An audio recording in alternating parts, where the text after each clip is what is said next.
This is the best week I've had so far reselling thrifted finds to generate income. The most money I've made yet on an item, bagged and tagged. I'm getting better sourcing overlooked items at the right price. It is like Terminator when I'm walking through these places. I'm putting new systems in place to keep everything organized. It's gonna allow me to find things easier, and I'm feeling really good. And every day there's a curveball I'm learning how to navigate. I found my first designer high-ticket item. This could be huge. Okay. Where'd you grab them from? After losing my job as a television producer, I'm now documenting my journey creating a small business as a reseller from the ground up. You never know what you're gonna find, what new skill you're gonna learn, what new person you're gonna meet. So whether you're a veteran reseller, someone who's just learning like me, or a thrift enthusiast who just loves watching the thrill of the hunt, please consider subscribing to this channel so I can keep making these videos. This is all information that has been distilled into my little brain. Also, at the end, I'm gonna reveal my cheat sheet. It's the part of the video where I get real about everything I've been learning so far. Now let's go thrifting. Little golden hour, Goodwill excursion. There's your LL Bean right there. Got 2 LL Beans. Can't do it though for $8. Cannot do it.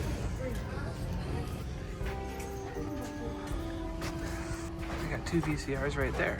You got a Magnavox and a Symphonic. That little TV I have is a Symphonic. There's the Caddyshack in the little plastic. Okay, so I grabbed a couple of tapes. I'm gonna test these VCRs out. Prices are good on these.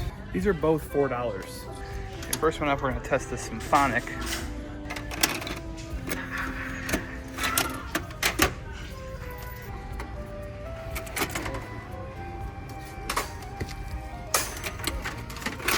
I don't think either of these work. That's listed as a toy, but it looks like a genuine police helmet. And they go for like a pretty good amount online. Although this one's kind of weird. I don't know, this is a weird one. I don't think I'm gonna get that. Also, what about these?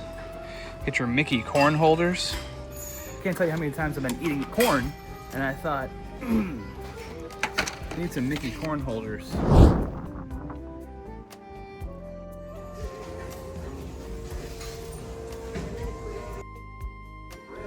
Why not work at Thrift? We're accepting applications for all kinds of positions right now. Or you might be Look at all these DVD players, the same exact ones. Got a Modem water kettle right there.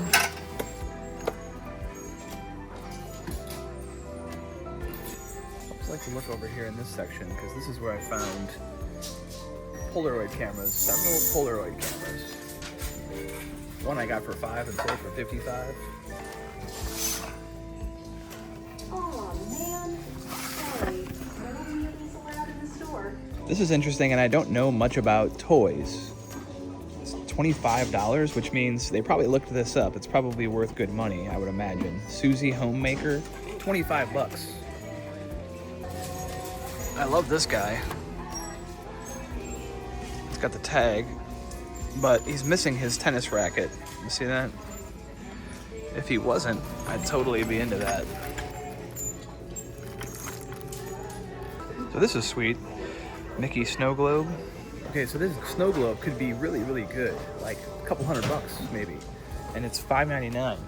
But the problem is, it's missing a character right here. And also, when I wind it up,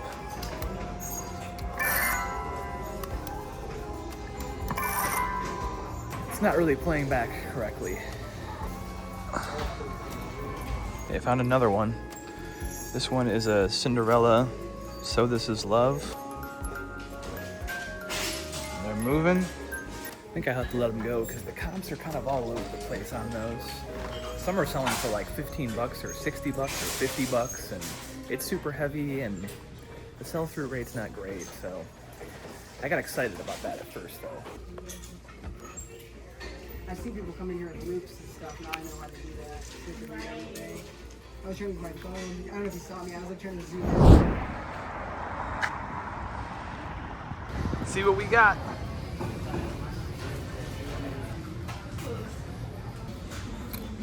These are both good items, but the prices on their electronics here, their big electronics here, It's $18. Over by us, it's $12. So.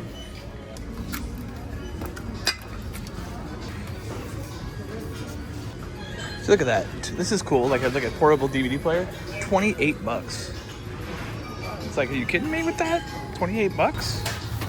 All right, they tucked this one away. This is like next to the coffee makers, not in the electronics section, but I saw the Sony on top, and then I saw this bad boy. You got your JVC combo with the manual and the remote for the $12 price tag. That's what's up.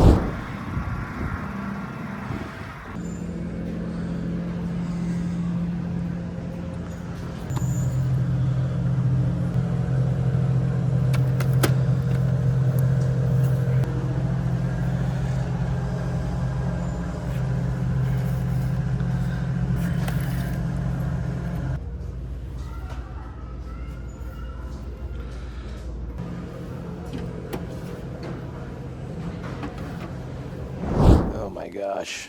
All right. Well, I'm not totally sure if it is coming across on camera, but I'm drowning in products here, guys. I have so much crap floating around. Inventory, boxes, a little bit of trash, some movies I'm watching, just computer stuff, filmmaking stuff. It's just all over the place. I'll tell you the good news. I have storage solutions in mind. So the ideal situation would be against that wall back there, I'd have 3 big racks just for inventory. And of course, we're continuing to bring in inventory. Got a couple more things to bag and tag tonight. I sold a Carhartt, a nice, really nice sort of vintage Carhartt sweater. Quick note about the thermal printer, guys. My thermal printer's been working awesome. I'm loving it. And right now, this exact thermal printer is going to be 30% off on Amazon for a Black Friday deal. Click in the description. There's a link. That's an affiliate link. So if you're already in the market and you want to buy one of these, click that link. It'll help me out a little bit, and I appreciate it. In my last video, I was showing you guys all the stuff I was losing money on, and I've sold 4 items here. Very quickly, we're going to run through. Am I doing any better? First up, Panasonic portable CD player. Purchased it for $280. It's sold for $22. After everything, I made $16.49. The next one, Nike long sleeve vintage Michigan State shirt. This shirt was purchased by one of you watching, so thank you, special shout out. Shirt was $1.89 at the Goodwill bins, and it sold for $11. I made $8.35. Then we got the Carhartt sweatshirt. This I bought for $8.24 from Goodwill, and it sold for $35. None of these were promoted listings, by the way, guys. All said and done, made $27.24 on that sweatshirt. And then our last item, this was a 2-pack of VHS tapes. They were $1 each, Evil Dead 2 and Army of Darkness, and sold for $22. I netted $13.44. So there we go, that's some good margins for you guys. And then I have more stuff coming in. Ugh. So yes, I went to a couple thrift stores today. I'm a lot better now at identifying like a good pull when I see it. It comes from checking sell-through rates. It comes from selling stuff. It comes from listing stuff and researching stuff. This is all information that has been distilled into my little brain. And when you walk around in a thrift store, you're like, I'm looking at a tape of Terminator, and it is like Terminator when I'm walking through these places. I got like the little red text going with the little, numeric digits kind of piling up, and I'm going, and I'm sort of zeroing in on items and doing one of these. And I'm not like an expert. I'm not trying to say like, listen, I've figured it out. Of course not. And yeah, when I'm in that thrift store, I just zeroed in on a product, and I said, terminate. I saw it and I decided, in this case, terminating means purchase. I think you guys get where I'm coming from with that. I saw in there DVD, VCR combo, and it's got the remote, and it's got the manual, and it was $12. Probably should just put something that we don't care about in this. Spontaneous healing. Let's pop it in. And it's playing. Now let's see that picture, baby. There we go. Look at that. I mean, that is perfect. Oh, it works. The batteries in the remote still work. Also, guys, I found this, and this is like never been used. It's got the beer, Anheuser-Busch, Labatt. But of course, it's not an LL Bean, guys. It says New Satchels, New York, but it's still a super nice bag, and it was $4.99. And again, I'm going through those VHS sections. Found this. Now it was $1.99. I checked the numbers on it, and it's a Felix the Cat VHS, fully sealed, from 1987. Again, brand new. Okay, and lastly, these are Strawberries and Cream Stoneware Collection by Sheffield.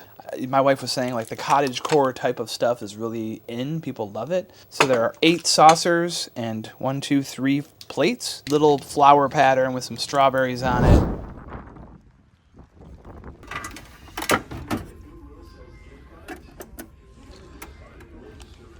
Looks like somebody already tried to test it. Okay, I just researched these. It's an ember cup. And you can see the ember cup actually is lighting up. It works. It's $5. I'll pick that up.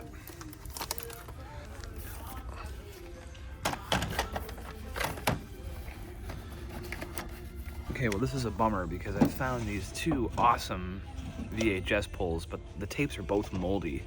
This one, The Night of the Comet. Let's see, there's mold in there. This one's not as bad, but there's still some in there. I got some vintage ornaments here. Inbox. Check these ones out.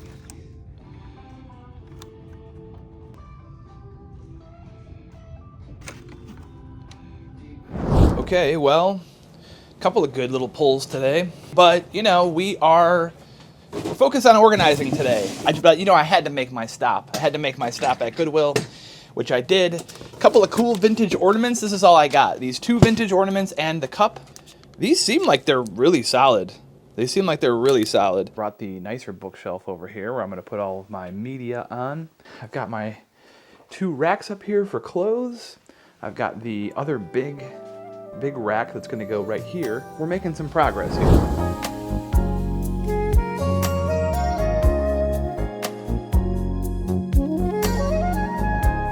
Guys, we sold the white whale today. You guys saw me pick up this item at the thrift store. It was like 15 bucks. Had it listed like pretty high, but I kept holding out. And it had like, I don't know, like 17 people watching it or something on eBay, so I knew it was gonna be any second. But I knew the right person would come along. Only took a couple weeks, and this baby sold. Let me show you what it was. It was this, the Fjallraven coat. It sold for $130. Definitely my best score so far. I'll tell you the actual breakdown of how much I made on this in a second. But saw it at the Goodwill, picked it up, knew it was a sweet item right away. This is a woman's coat, but I've looked into these coats myself, and it's a fantastic coat, is the thing. We're gonna ship this baby out. And I sold another item today. I did an action movie VHS collection, Pulp Fiction, and Scarface. Sold for $12 plus shipping. I wanted to ship it fast. The buyer selected priority mail shipping, which is a fast service. The priority mail shipping supplies are totally free as long as you're using priority mail. And that's what I have here. Tyvek envelope. Boom.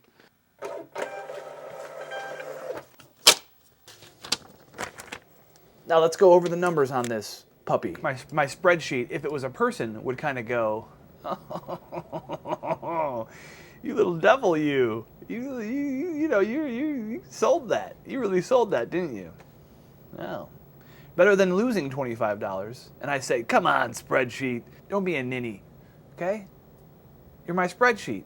You're supposed to be on my team. And it goes, and then the spreadsheet says, listen, I just want to make sure you're making money. I'm worried about you.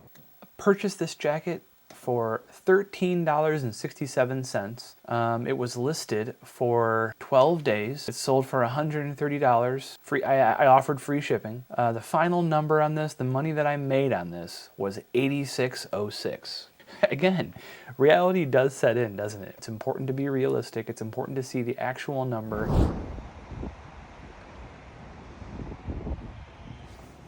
Some steel toe Wolverine boots for 10 bucks. These look brand new, these ones. Gore-Tex. There's actually 2 of these. So they look brand new. And they have these off-white shoes. Off-white. $36.80. So those are kind of small. I think I'm just gonna try to get these. Check out this Nickelodeon mug right here. Kind of an old school mug. I came across that pair of off-white sneakers, and looking online, like, seemed like some of them were going for a pretty good chunk of change. That doesn't mean they're gonna sell for an amazing chunk of change. It just means people are trying to sell them for that, right? And it's like, I know once you get into the realm of like designer clothing and stuff, there's a process probably for authentication, and I have to know if that's even gonna be worth it, or if these are even real. How do I know that? There's a vintage clothing store right in my area, so I figured I would just pop over to this. They do a lot of sneakers here, so I'm parking the car and I'm just gonna take these shoes into this clothing shop and see if they go, holy cow, where'd you get these? Or if they're like, no, nothing major. Hopefully they're worth something. Hopefully they're real. Let's go check it out. This place is called My Cousin's Vintage. Did the camera already see these? Oh yeah, they saw me pick them up. Okay. But I don't know. I haven't actually figured out if they're real or not. That's why I brought them into you.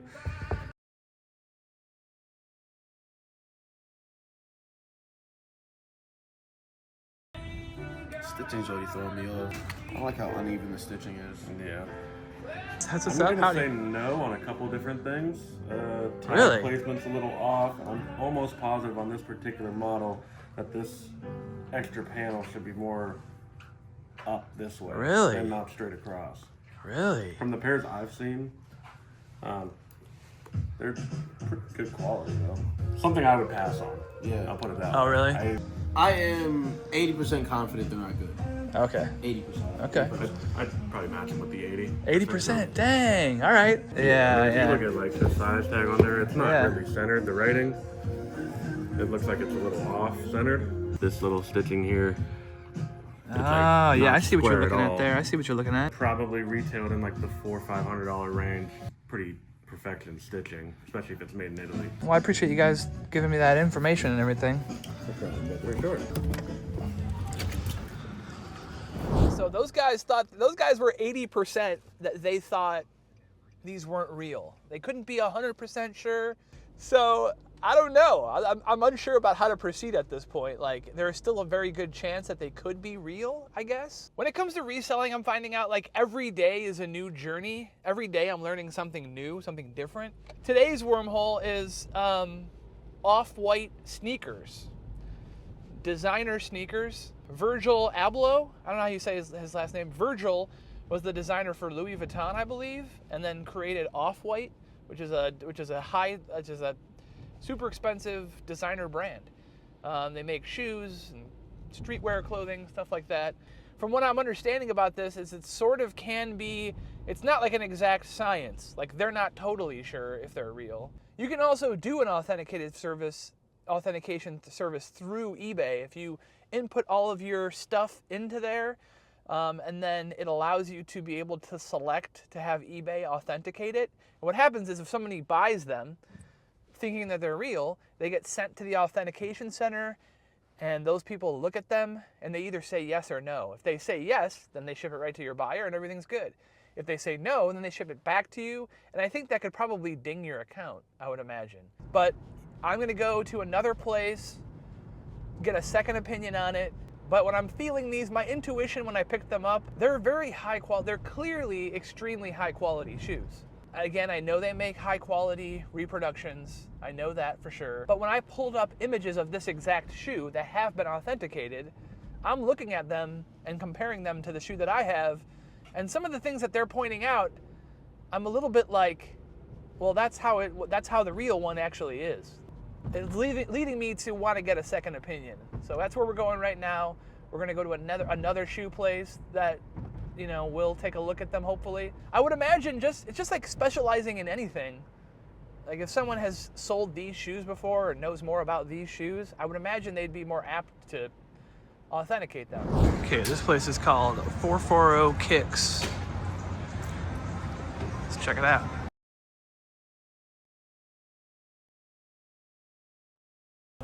Hey, what's up, brother? How you doing?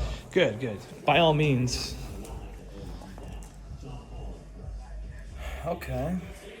Where'd you grab them from? Goodwill. I looked at it, looks like the Off-White 5.0 lows is what I like.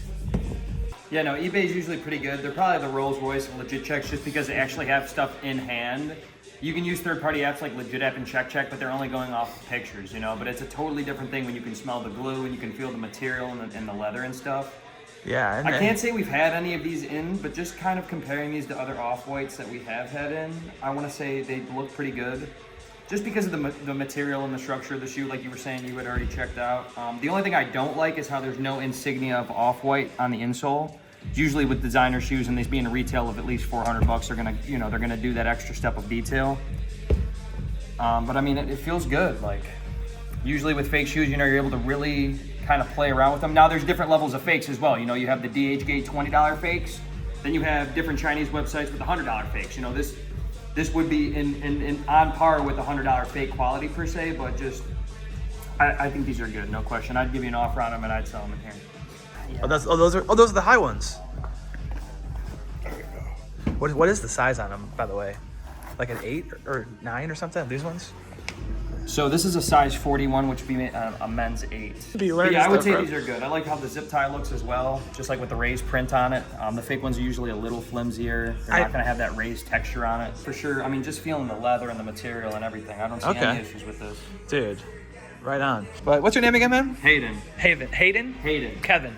Nice to meet you guys. Yeah, no, thank you, man. This is why we get a second opinion, guys. This is why we get a second opinion. He knew more about the actual shoes themselves, and that's exactly what I was saying when I was driving up. I'm like, you want someone that has these shoes and knows more about like this actual brand. I mean, you could tell when he looked at those, you could tell he just knew more about what he was looking at.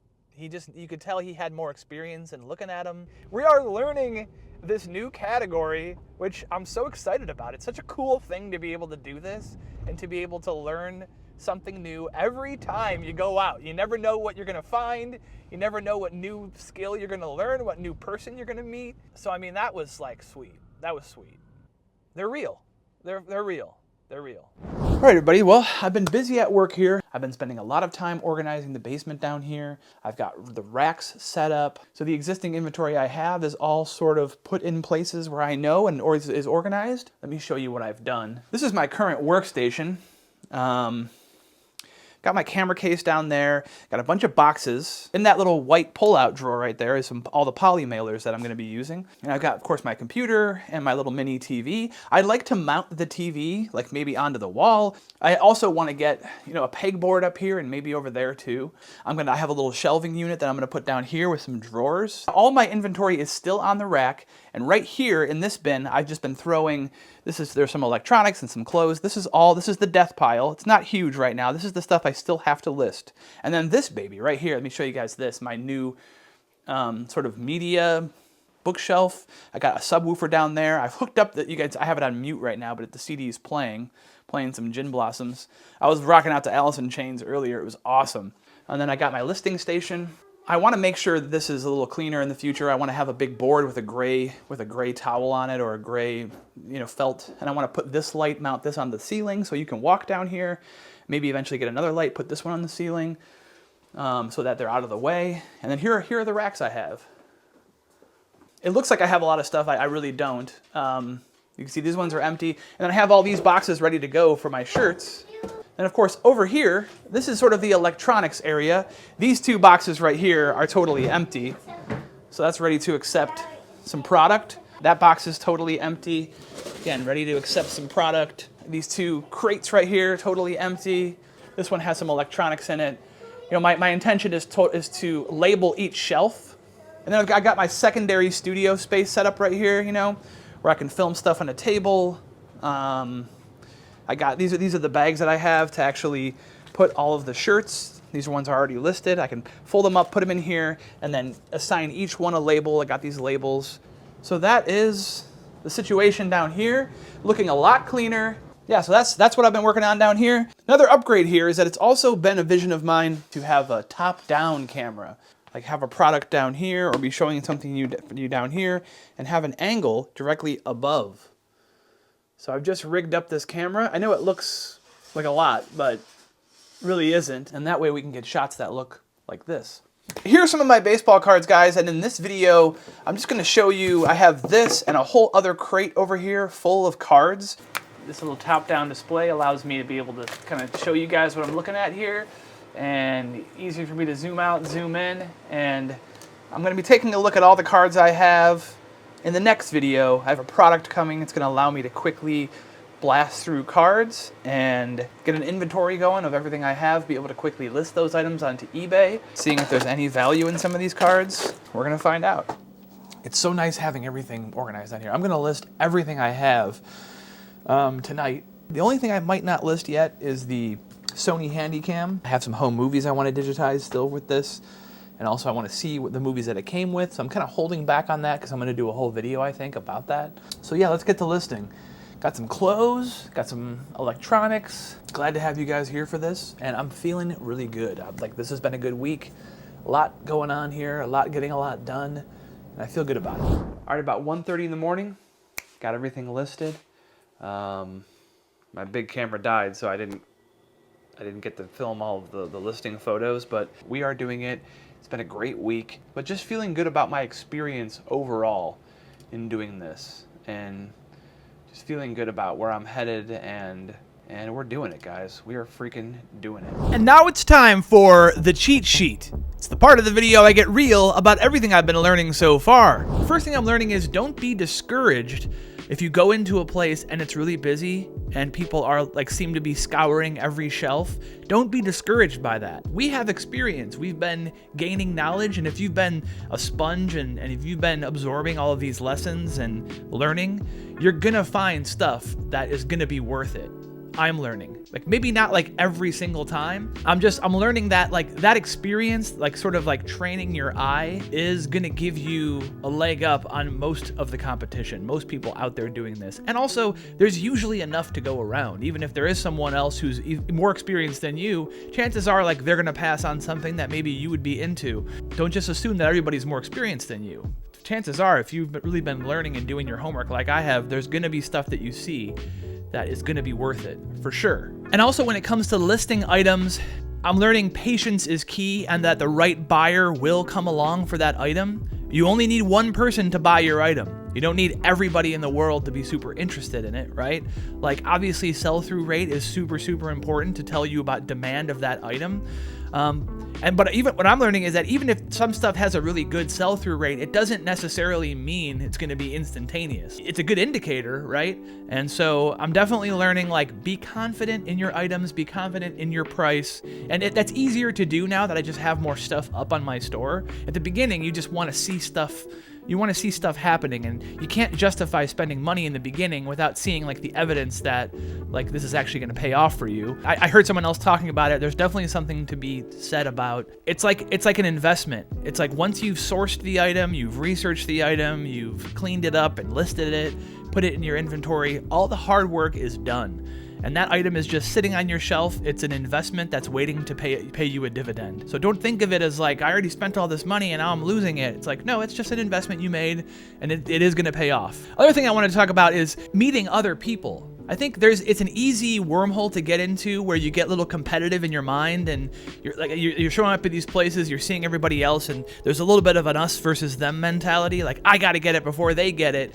And in my mind, I feel it's way better. There's way more opportunity when you're collaborative with people and when you're nice to people and when you talk to people. And I'm someone who's worked from home for a long time, and I don't get out a ton because I have a little kid.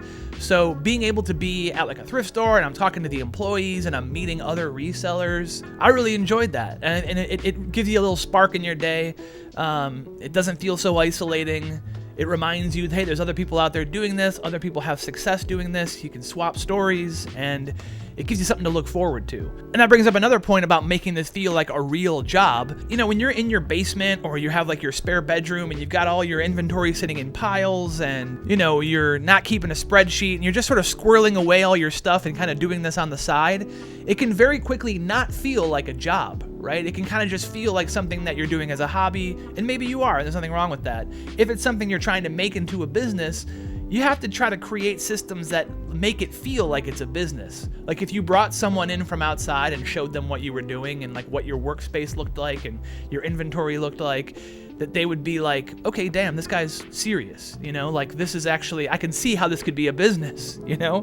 It's important, obviously, one, just to be clean and organized and just to find everything logistically. It's another thing mentally to treat yourself with enough respect that this is your job.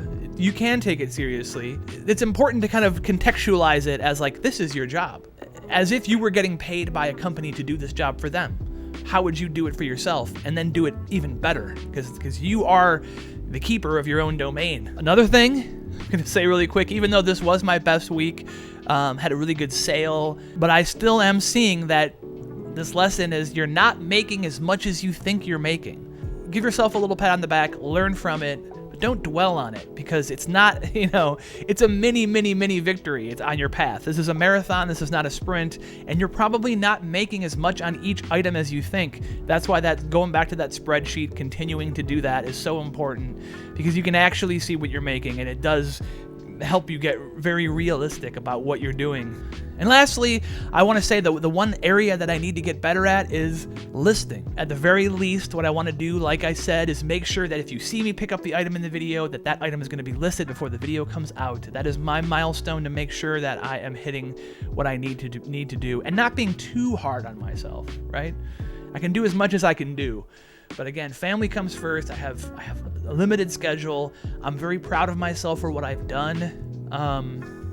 And I want to continue doing it. I get so excited about it. And I don't want to burn myself out too much either. You know, I've been staying up super late. But every day I'm energized to keep doing this. Like every day there's some new little thing. And that's actually what I loved about TV, by the way, was that, you know, every project, every show that I'd work on, you know, it's the same sort of mechanisms of putting a story together and putting a TV show together, but oftentimes the subjects are totally different, right? So I'm learning a lot about, you know, running a restaurant, or learning a lot about gold mining in the Arctic Circle, and learning a lot about milking a cow, or all the different types of shows I've worked on, or fishing, or hunting, or and so this kind of has that, right? It has that drive of like every day you're gonna get into something that you may have not expected at all. So it's just important that you show up, that you put yourself in that position to experience that and to get that sweet pull. And instead of turning a cold shoulder and being competitive, you're actually use that as your superpower. Use learning as your superpower. You're going to learn faster. You're going to grow faster than everybody else who maybe thinks that they already know, right? You know you don't know. That's gonna accelerate your growth, I feel like. That's what I'm hoping. Anyway, on that note, that's my rant for the cheat sheet here. Next video, we got trading cards coming. Who knows what else? Every day there's a new journey every time.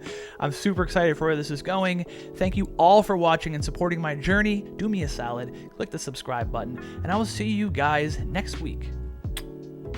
New microphone, still doing the kiss. Still awkward. I'm gonna keep doing it. And I like it. And I like you. And I'm going to miss you when you're gone. Okay? So you better come back.